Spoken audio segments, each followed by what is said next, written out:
we just start from the beginning of that? What's sort of the philosophy that you bring to sort of making the wine? Well, everything begins in the field. In order to make great wine, you have to have great fruit. And I have 30 years agricultural background, and I bring that to the vineyard.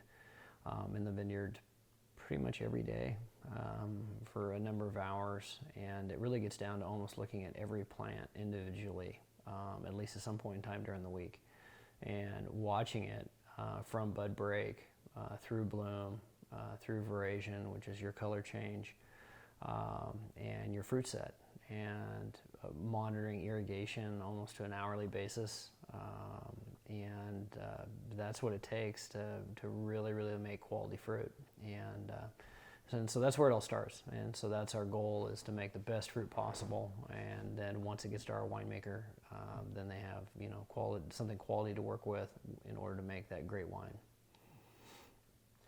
So what do each of you sort of contribute to the running of the business? Is it sort of you guys mix it up, or do you have specific roles? Or Yeah, I mean, as Ross was indicating, he's our ag manager. He's in the vineyard managing every aspect of what goes on in the vineyard. And then I oversee the tasting room and the retail aspect of the business. So I deal with all the staff and all the little ins and outs in the tasting room. It works out well because I get to talk to plants and she gets to talk to people. awesome.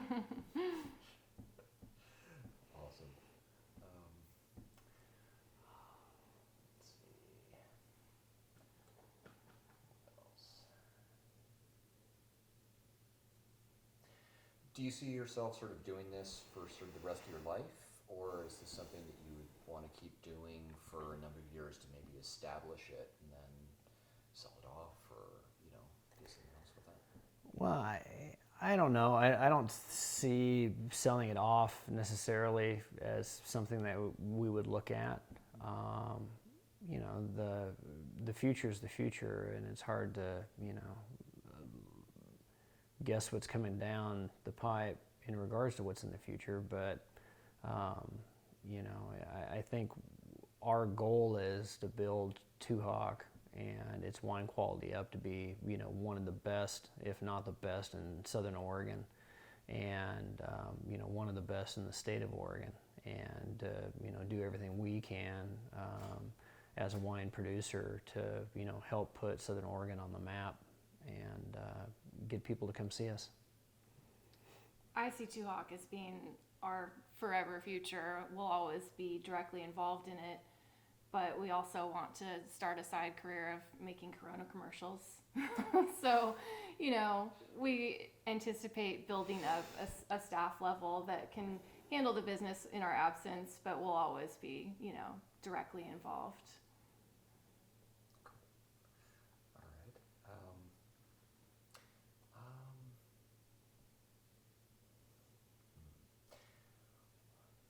From sort of a family perspective, how does this lifestyle work out for running a vineyard and stuff like that?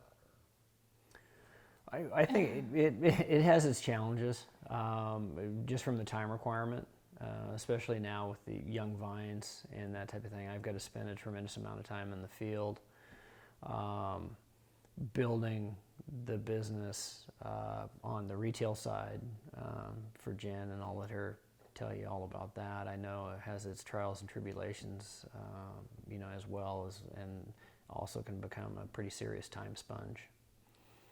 It's a 24/7 type of business, and so we've, over the course of our ownership, we've worked towards setting timelines to set aside where we don't check our email and spend some time just being husband and wife rather than business owners, because when you are business partners in a marriage, there's a lot of bleed over. It's hard to not talk about every aspect of the business over dinner or when you're trying to relax on the weekend. And so we're working on that, and we've made some progress, but it does. It's an all-consuming business for sure. Cool. Well, I think that pretty much. Let's see. So on sort of the hospitality side, how how long have you guys been doing sort of hosting guests and, you know, up in the guest cottage, and what's that been like?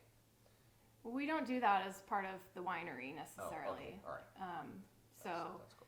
we just, you know, we do host certain events down in the tasting room, holiday parties for offices or baby showers and that kind of thing. But in the cottage, we keep that separate. That's normally just for friends and family.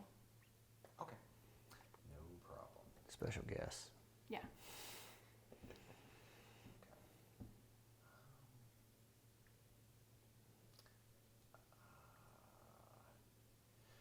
Oh, yeah, for food though, what do you see as sort of like the role of sort of the food preparation in like a tasting room and a winery and stuff like that? Well, Oregon's different than, say, California wineries. Oregon has what's called the Oregon Liquor Control Commission, and they require you to serve food rather than in California where you're not able to. So food plays a pretty large role in our business, and we take pride in doing as much farm-to-table ingredients as we can. We have an in-house chef that prepares all our items for us, and we really try and create menu items, wine accompaniment, with wine accompaniment in mind. You know, that it's going to pair beautifully with the wines that we serve.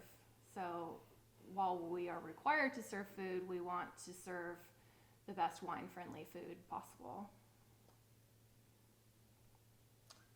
Okay, I think that'll do it. Rolling. Slate. Scene 2, Baker, take 1. So use your hands all you like this time, Michael. Okay. Here we go. Ready, and action. Before we begin the skills of CPR, I want to take a few minutes and talk to you about the difference between a heart attack and cardiac arrest. A heart attack victim will be suffering pain to the chest. Oftentimes they're very sweaty, have a hard time breathing, they may be dizzy. If you or someone you know is experiencing these signs and symptoms of a heart attack, call 911 immediately. Get them help, get professional help coming to you. Do not put the person in your car or you yourself try to drive to the hospital. If this turns into a cardiac arrest moment and the person collapses, now it complicates the situation. Call 911, get help coming to you, let them do their job. It's important you understand the difference. In a cardiac arrest situation, the patient is unresponsive, unable to talk or communicate. In a person that's having a heart attack, they are often awake, able to communicate, and explain how they're feeling, talk to you about their signs and symptoms. Those are major differences.